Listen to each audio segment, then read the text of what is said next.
नमस्कार, मनी गुरु की इस खास पेशकश में आप सभी का स्वागत है। मैं हूं स्वाति रायना। म्यूचुअल फंड में निवेश के लिए तो वैसे बहुत सारे फंड हैं और हर फंड के अपने अपने फायदे भी हैं, पर आज हम आपको बताने वाले हैं हाइब्रिड फंड के बारे में, जिसके जरिए आप एक साथ कई एसेट क्लास में निवेश कर सकते हैं और इसके जरिए आपको डेट और इक्विटी का अलग अलग एक्सपोजर भी मिलता है। तो गिरते बाजार में क्या हाइब्रिड फंड से फायदा होगा, इस पर करने वाले हैं खास चर्चा। हमारे साथ दो खास एक्सपर्ट्स आज हैं। हमारे साथ ऑप्टिमम मनी के एमडी पंकज मठपाल हैं और 361 एसेट के सीईओ राघव अयंगर है। पंकज जी और राघव जी, आप दोनों का बहुत स्वागत है मनी गुरु के आज के इस खास कार्यक्रम में।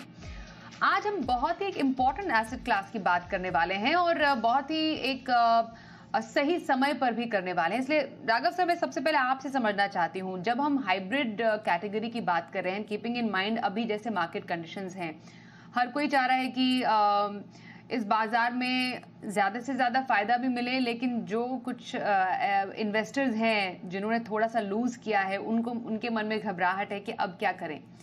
थोड़ा फ्रॉम द पर्सपेक्टिव ऑफ एक एसेट एलोकेशन, एक मार्केट के जो कंडीशंस अभी बन रहे हैं, उसके हिसाब से अभी क्या सही स्ट्रैटेजी होनी चाहिए एक इन्वेस्टर की? नमस्ते Swati ji and thank you for having me on the show. बहुत बहुत धन्यवाद। देखो, सबसे इम्पोर्टेंट चीज़ इन्वेस्टमेंट में आपका एसेट एलोकेशन होना चाहिए। और एसेट एलोकेशन ऐसी चीज़ है कि आप एक साथ पूरे एक एक एसेट में ज़्यादा पैसा आपके रिस्क के हिसाब से डालेंगे। आजकल क्या हो गया, लास्ट 3-4 साल में we have seen markets being very very in a similar going up only, nobody has seen a fall. ठीक है, ये लास्ट 1-2 हफ्ते में थोड़ा बहुत गिरावट हुआ है, but nobody has seen a deep fall. So the best thing, सबसे अच्छा चीज़ है कि आप जैसे गाड़ी 4 पहियों में चलती है, you have to have investment in various asset classes. तो इंडिया में 3-4 बड़े एसेट क्लास है आज के ज़माने में। आज भी most of our savings is going into real estate today, and that is more of a consumption asset. That is why asset allocation becomes very important. एक बहुत ही यूजफुल तरीका है जहाँ पे आपका एसेट एलोकेशन हो सकता है is through hybrid funds. Hybrid बहुत सिंपल है। आई मीन हाइब्रिड आजकल बहुत गाड़ी में चर्चा होती है, तो आप देखोगे hybrid is the new top selling variant in many car models, right. Hybrid क्या कैसे बोला जाता है, बेसिकली अगर आप एक गाड़ी लेंगे तो you have a hybrid model which is giving you a petrol engine and also an electric ability to move in with using petrol और डीजल और इलेक्ट्रिक, राइट। और द कॉम्बिनेशन ऑफ दिस आपका माइलेज बहुत बनता है। आपको देखा जाएगा all the advertisements in cars today talk about extra mileage. The same logic works in the mutual fund space also. Hybrid fund ऐसी चीज है जहाँ पे एक ऐसी स्कीम है where you can put money in equity and in debt. अभी 2023 में the government of India change the taxation rules for debt investment. So post-tax returns in debt mutual funds are not as attractive as they were before 1/4/2023. Hybrid एक तरीका है जहाँ पे आपका post tax return ठीक ठाक हो सकता है, क्योंकि आप एक टोटल स्कीम में डाल रहे हो जहाँ पे आपका अभी 2024 बजट में if you have more than 36% in equity, 36 to 65%, आप 2 साल रखोगे तो आपका टोटल टैक्स 12.5% प्लस सरचार्ज आ जाता है। तो आपका जो डेट पोर्शन है वो भी थोड़ा कम टैक्स पे टैक्स होता है और इक्विटी इक्विटी भी होती है। Of course the beauty of this system is that जैसे अभी लास्ट 5-6 हफ्ते से थोड़ा market is been very volatile which is a fact of equity market. अभी आज की बात नहीं है, ये बहुत टाइम से चल रहा है। I mean if you track equity markets last 15-20 years, there have been many many instances जहाँ पे महीने में 5-6% ऊपर नीचे हो जाता है। It has not been seen in the last 6-8 months because of various good things that have happened to the country. The regulator has done a fantastic job of, making sure that the markets are working very efficiently. But equity का एक feature ही है जहाँ पे आपका ऊपर नीचे होता है, इसलिए equity is seen to be a bit little more risky.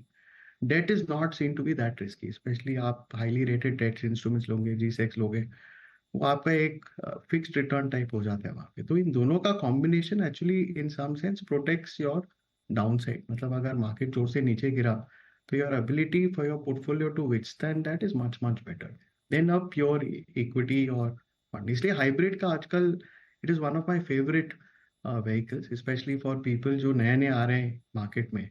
They should come in to hybrid funds, people who have a slightly shorter need. I mean जिसको अभी 3-4-5 साल में पैसे चाहिए, जो आदमी थोड़ा वरीड है about market today, worried about negative returns, I think the first place that one should start thinking about is hybrid funds.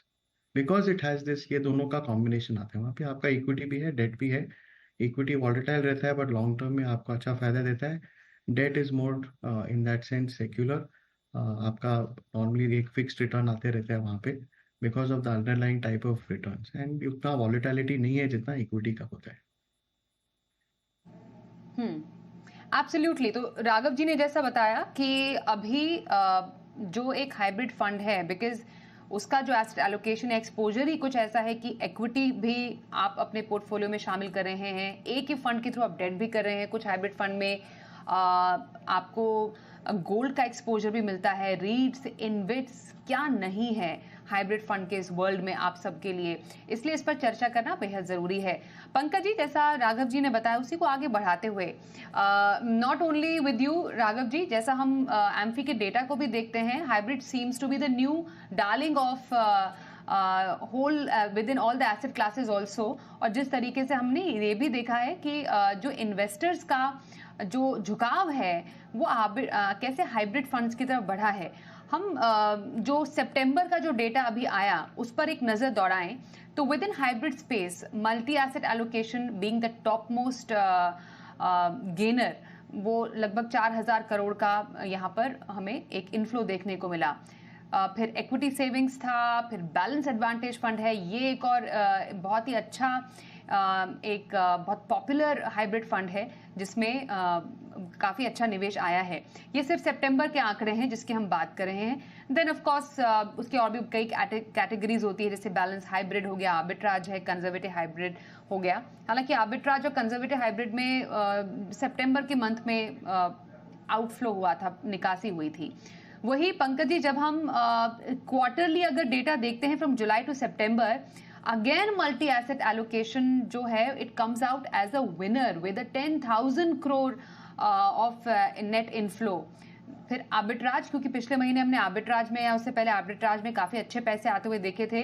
Balance advantage fund again जिसमें काफ़ी अच्छे पैसे आए. Equity savings fund 5,000 plus crore के इन्वेस्टमेंट के साथ ये भी काफ़ी टॉप परफॉर्मिंग रहा है. अगर हम समझें इन कैटेगरीज को with in hybrid, multi asset जो है, जो अभी एट द मोमेंट जो हम चर्चा कर रहे हैं, हाइब्रिड कैसे एक सही एसेट एलोकेशन प्रदान करता है आपके पोर्टफोलियो को, मल्टी एसेट एलोकेशन कैसे इस मार्केट में सहारा बन सकता है? स्वाति जी नमस्कार, राघव जी नमस्कार. स्वाति जी देखिए, राघव जी ने बड़े अच्छे से एक्सप्लेन किया कि कैसे पोर्टफोलियो में अलग अलग एसेट क्लास की इंपॉर्टेंस है. अब वैसे हम हाइब्रिड ये कहने के लिए एक कैटेगरी है, बट इस कैटेगरी में अगर देखा जाए तो मल्टीपल कैटेगरीज हैं. आर्बिट्राज की भी अगर हम बात करें उसको जोड़कर तो 7 तरह के फंड्स इसमें हो सकते हैं. लेकिन जो ज्यादातर फंड्स हैं, मतलब आर्बिट्राज तो खैर एक अलग चीज हो गई, बट हम कंजर्वेटिव हाइब्रिड से लेकर अग्रेसिव तक की बात करें तो सब में इक्विटी और डेट 2 एसेट क्लास होते हैं, उनकी मात्रा कम और ज्यादा हो सकती है.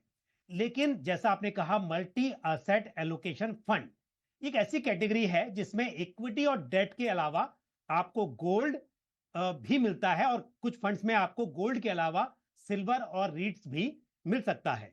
तो यानी कि एक ही फंड के जरिए आपको मल्टीपल एसेट क्लासेस का बेनिफिट मिल सकता है. और देखिए, क्योंकि हम जानते हैं कि जब निवेश करते हैं तो रिटर्न्स वहां पर मिलने चाहिए, ये तो बहुत इंपॉर्टेंट है ही. उसके अलावा रिस्क को मैनेज करना ये भी बहुत इंपॉर्टेंट होता है.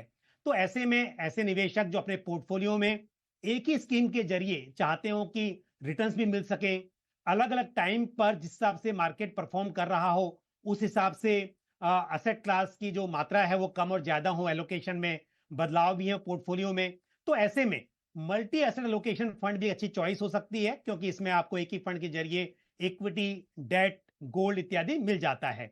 और क्योंकि हमने गोल्ड में अच्छी तेजी देखी, जो आपने एक एमफी का डेटा भी बताया कि लोगों का रुझान बढ़ा है इस तरफ, उसकी एक खास वजह यह भी है कि इक्विटी में भी रैली हुई, डेट ने भी अच्छा परफॉर्म किया, और साथ ही साथ हमने देखा कि गोल्ड ने भी बेहतरीन रिटर्न्स दिए हैं. तो जिसको देखते हुए इन्वेस्टर्स ने सोचा कि एक फंड के जरिए क्यों ना सभी चीजों का फायदा उठाया जाए. तो इसके लिए इसमें इंटरेस्ट बढ़ा. मुझे लगता है कि अधिक से अधिक इन्वेस्टर्स को अपने पोर्टफोलियो में हाइब्रिड फंड्स को इंक्लूड करना चाहिए? बिल्कुल। और राघव जी, इनफैक्ट जब आपने टैक्सेशन की यहाँ पर बात की, उसमें मल्टी एसेट एलोकेशन के बारे में समझना बेहद ज़रूरी है, क्योंकि ये एक ऐसा फंड है within all the hybrid category जिसमें सबसे ज़्यादा बदलाव होने के चांसेस रहे हैं when it comes to taxation change, क्योंकि इसमें बहुत सारे फंड्स हैं जो कि 65% से ज़्यादा इक्विटी का इस्तेमाल करते हैं, कुछ फंड्स हैं जो 65% से कम इक्विटी का इस्तेमाल करते हैं। सर, टैक्सेशन के लिहाज से अगर समझें तो एक multi asset allocation fund where does it stand at this moment? कैसे समझे एक इन्वेस्टर इसको? नहीं, अभी अर्लियर टू पहले स्वाति दी budget was a little more, the taxation थोड़ा और कॉम्प्लेक्स था. So if you had a 36% और 40% equity and remaining other assets, you would be charged at 20% capital gains with indexation benefit करके होता था, which is nothing. Indexation is nothing but जो जिसका आपका inflation, उससे आपका वो वैल्यू बढ़ता था वहाँ पे. Today in the new tax regime, actually government has simplified the entire capital gains, काफी simple कर दिया across asset classes, ये not only for multi asset.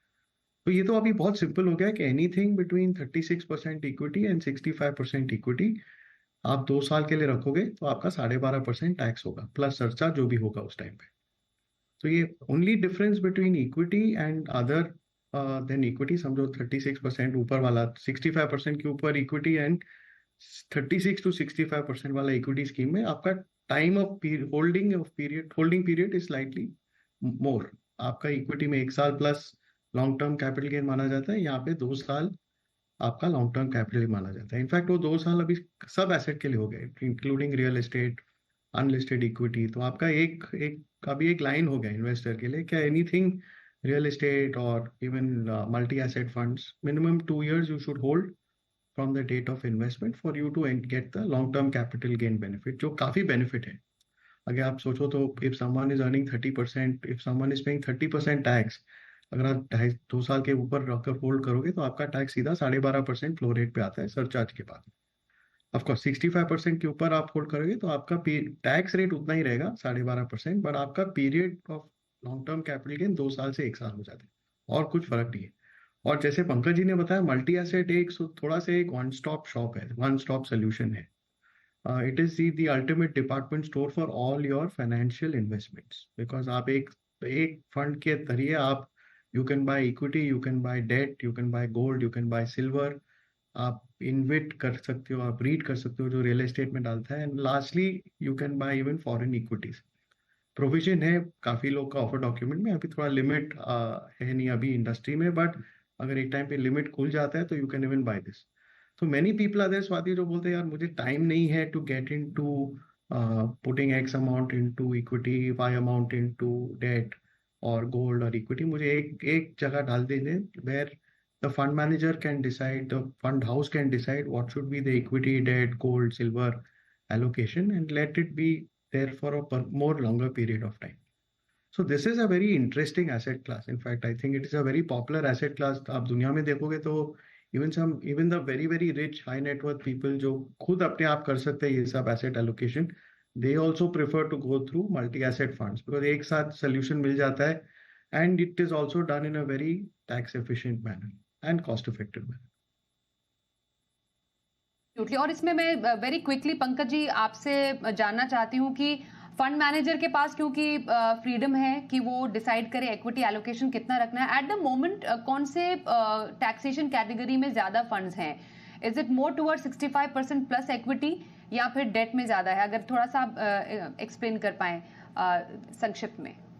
बिल्कुल स्वाति, देखिए ऐसा है कि जो सेबी की गाइडलाइन है उसके अकॉर्डिंग आपका मिनिमम एलोकेशन जो है ईच एसेट क्लास में 10% होना चाहिए, यानी कि 3 एसेट क्लास मिनिमम होने चाहिए और मिनिमम 10% एलोकेशन होना चाहिए. लेकिन यहां पर ये ऐसा नहीं कि फंड मैनेजर्स अपने हिसाब से टाइम पर चेंज करेंगे. यूजुअली क्या होता है कि आपके जो एसआईडी है, स्कीम इंफॉर्मेशन डॉक्यूमेंट है, उसके अकॉर्डिंग ये पहले से डिफाइंड होता है. तो अधिकतर फंड्स ऐसे हैं जहां पर इक्विटी एलोकेशन 65% या उससे ज्यादा है. लेकिन कुछ फंड्स हैं, जैसे मैं बात करूं उदाहरण के तौर पर White Oak Capital multi asset allocation fund, तो यहां पर उन्होंने डिसाइड किया हुआ है कि इक्विटी एलोकेशन जो होगा वो 40% to 60% होगा. ऐसे ही यदि हम बात करें क्वांट मल्टी एसेट फंड की, तो यहां पर भी इक्विटी एलोकेशन 65% से कम है। तो यानी कि बहुत कम फंड्स हैं, लेकिन ऐसे हैं जहां पर इक्विटी एलोकेशन आपका 65% को क्रॉस नहीं करेगा।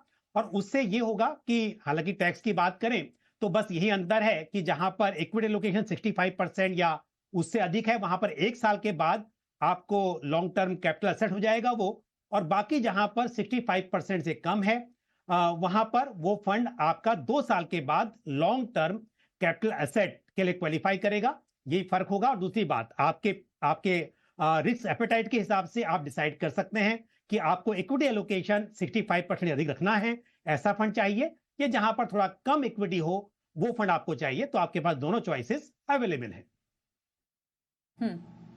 बिल्कुल। तो पंकज जी ने, हमारे एक्सपर्ट ने, आपके लिए आसान भी कर दिया ये चुनना कि आपको ज्यादा इक्विटी एलोकेशन वाला मल्टी एसेट चाहिए या फिर मोर ऑफ डेट एक्सपोजर वाला मल्टी एसेट एलोकेशन चाहिए।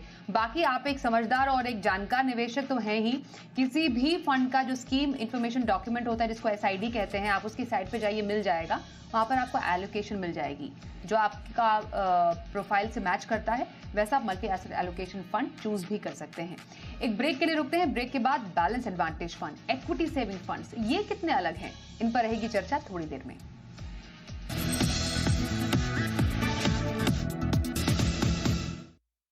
डिटेल में अब balance advantage fund, equity saving funds की भी बात करते हैं। हमारे साथ तो खास एक्सपर्ट्स हैं 361 एसेट के सीईओ राघव अयंगर और साथ ही ऑप्टिमम मनी के MD Pankaj Matpal. Raghav sir, definitely numbers के लिहाज से तो मल्टी एसेट काफी ऊपर है, पर अगर लोगों के मन के हिसाब से बोले, जो सबसे ज्यादा पॉपुलर हुआ विद इन हाइब्रिड कैटेगरी, वो बैलेंस एडवांटेज फंड रहा। जब भी हाइब्रिड फंड की बात होती है, लोग कहते हैं बैलेंस एडवांटेज, क्योंकि नाम में इतना बैलेंस है, लोगों को लगता है कि ये उनके पोर्टफोलियो में काफी अच्छा बैलेंस लाएगा। क्या खासियत है अभी इसकी करंट मार्केट में? नहीं, बहुत बहुत खासियत है स्वाति, बिकॉज जिसको वॉलेटिलिटी पसंद नहीं है, इक्विटी मार्केट्स को उतर चढ़ाव से उनको थोड़ा तकलीफ होता है, या they are conservative investors by nature, risk appetite उनका थोड़ा कम है, they should come into balanced advantage fund. In fact I call this मेरे लिए तो ये एंट्री लेवल फंड है। अगर म्यूचुअल फंड में पहला स्कीम खरीदना चाहिए तो you should invest in balanced advantage fund और any hybrid fund, right? I think that's the first rule that I would tell anybody, family, friend, irrespective of where the market is, जो भी चल रहा है, आप इसमें you can put in money at any point of time, because fund manager is able to आपका equity allocation plus minus कर सकते हैं। वो स्कीम इंफॉर्मेशन डॉक्यूमेंट जो एसआईडी है, जो पंकज जी बात कर रहे थे, that gives you enough flexibility to keep moving the equities positively or negatively depending on the view, the market, the valuations, etc., etc. So it is a very popular category, जैसे आपने exactly बोला, balanced जो चीज़ है वो बिल्कुल नाम से ही आ जाता है। एंड ऑफ कोर्स ये इसमें एक ही है कि अनलाइक मल्टी एसेट फंड जो हम पहले बात कर रहे थे 5 मिनट पहले, this invest only in debt and equity. तो ये खाली डेट और इक्विटी में इन्वेस्ट करता है। इक्विटी एलोकेशन ऊपर नीचे जाता है, जो बाकी डिफरेंस है वो डेट में चले जाता है। That's the big difference. Of course वहाँ पे भी there are 2 or 3 types of balanced advantage funds. There are mostly people use balanced advantage funds for equity taxation purpose. तो typically minimum 65% is kept in equity and balance is in fixed income debt. So again, same logic. Asset allocation very important for an investor. Ideally you should have some money in debt, some money in equity, because when equity market is volatile, short term में predict करना मुश्किल है, इनका level किधर जाएगा, ऊपर जाएगा, नीचे जाएगा, too many factors affecting market in short term. So to protect for that, थोड़ा आपका स्कीम में अगर डेट होगा तो थोड़ा गाड़ी में जैसे शॉक अब्जॉर्बर होता है, it is similar to that, to the return, थोड़ा शॉक अब्जॉर्ब कर लेता है as a balanced advantage fund. And yes, I think today last 1-1.5 साल में obviously the multi asset category has done very well. जैसे पंकज जी ने बताया, it has all the asset classes, and fortunately all the asset classes have done well. Balanced advantage but I think is yet today the largest hybrid category in the industry. आप balanced hybrid category में 5 सब option है आपके लिए। एक balanced hybrid है, एक balanced advantage है, एक एग्रेसिव हाइब्रिड है, एक आर्बिट्राज है, कंजर्वेटिव हाइब्रिड है। बट अगर आप इनके टोटल करोगे, the total AUM, the largest portion is towards balanced advantage fund. So very very popular category, very very good entry level category for new investors, very good category for people who have slightly जिसके risk appetite थोड़े कम है। बिल्कुल। तो balance advantage एक entry level fund, जैसा कि राकेश जी कह रहे हैं कि आप एक नए निवेशक भी है तो एक बहुत ही simple easy to invest fund आपके लिए बैलेंस एडवांटेज फंड निकल कर आता है। इक्विटी सेविंग्स, ये जैसा नाम कह रहा है इक्विटी सेविंग्स फंड, क्योंकि ये भी एक हाइब्रिड फंड की कैटेगरी में फंड आता है। पंकज जी, ये कितना अलग है फंड, इसमें क्या क्या एलोकेशन होता है, इसकी खासियत क्या है, कैसे समझे इसको अगर हम डिफरेंस के तौर पर as compare to multi asset यहाँ पे बैलेंस एडवांटेज समझे तो? देखिए, अगर बैलेंस एडवांटेज फंड की हम बात कर रहे हैं तो राघव जी ने पूरा क्लियर किया। इक्विटी सेविंग्स फंड की अगर हम बात करें तो इक्विटी सेविंग्स फंड बेसिकली एक ऐसी कैटेगरी है जहां पर मिनिमम एलोकेशन डेट में जो है वो 10% रखना होता है, बाकी का जो है इसमें इक्विटी और आर्बिट्राज होता है। तो इन्वेस्टर्स जो अपने पोर्टफोलियो में उतार चढ़ाव का जोखिम नहीं चाहते, लेकिन साथ में ये भी चाहते हैं कि जो टैक्स है वो आपको कम लगे, तो इक्विटी का टैक्सेशन आपको इक्विटी सेविंग्स फंड देता है। और क्योंकि यहां पर आर्बिट्राज है तो जोखिम जो आपके उतार चढ़ाव की बात हम करते हैं इक्विटी की, वो यहां पर नहीं दिखाई देगी, कम होगी। तो ऐसे इन्वेस्टर जो पैसा पार्क करना चाहते हैं शॉर्ट टर्म के लिए, उनके लिए बहुत ही अच्छी चॉइस है। और एक साल के बाद में यदि आप रिडीम करते हैं यूनिट्स को तो यहां पर long term capital gain tax applicable होता है जो कि 12.5% के हिसाब से होगा। और यदि आप एक साल के अंदर आपको रिडीम करना पड़ता है तो फिर short term capital gain tax जो है इक्विटी पर वो 20% है। तो कंजर्वेटिव हाइब्रिड फंड एक अच्छी चॉइस होती थी, लेकिन क्योंकि टैक्स के हिसाब से अब वो बहुत अट्रैक्टिव नहीं रह गई है, क्योंकि आपको जैसे कि एफडी पर टैक्स लगता है वैसे ही टैक्स वहां पर पे करना होता है, या फिर डेट म्यूचुअल फंड के हिसाब से जो टैक्स होता है। तो इसके लिए इन्वेस्टर्स का जो रुझान है वो इक्विटी सेविंग्स फंड में ज्यादा बड़ा है। एब्सोल्युटली। तो ये भी एक पसंदीदा हाइब्रिड फंड में शामिल रहा है equity savings fund. Raghav ji, एक बात बताइए कि क्योंकि विद इन हाइब्रिड कैटेगरीज इतने सारे फंड हैं, क्या एक निवेशक कंफ्यूज भी हो सकते हैं कि उनके लिए कौन सा हाइब्रिड फंड अच्छा है? एक हाइब्रिड फंड में इन्वेस्ट करने से पहले एक निवेशक को देखना क्या है, अपनी सूटेबिलिटी कैसे डिसाइड करें? ये बहुत अच्छी क्वेश्चन है Swati ji. I think it's very important, क्योंकि एज आई सेड हाइब्रिड में 5 कैटेगरी है। वॉलेटिलिटी के हिसाब से सबसे कम वॉलेटिलिटी आर्बिट्राज फंड में होता है। उसका सेकंड है कंजर्वेटिव हाइब्रिड, जो नॉर्मली 25-30% इक्विटी में डालते हैं। उसके बाद आता है इक्विटी सेविंग, जहाँ पे आपका 40 to 65% is in equities and remaining is in arbitrage, तो वहाँ पे भी volatility is little less. Then of course between balanced advantage and multi asset, depending, जैसे पंकज जी ने बताया, there is a debt version where the equity allocation is little less, पर वहाँ पे टैक्सेशन आपको 2 साल लॉन्ग टर्म पाने के लिए आपको 2 साल रुकना पड़ेगा।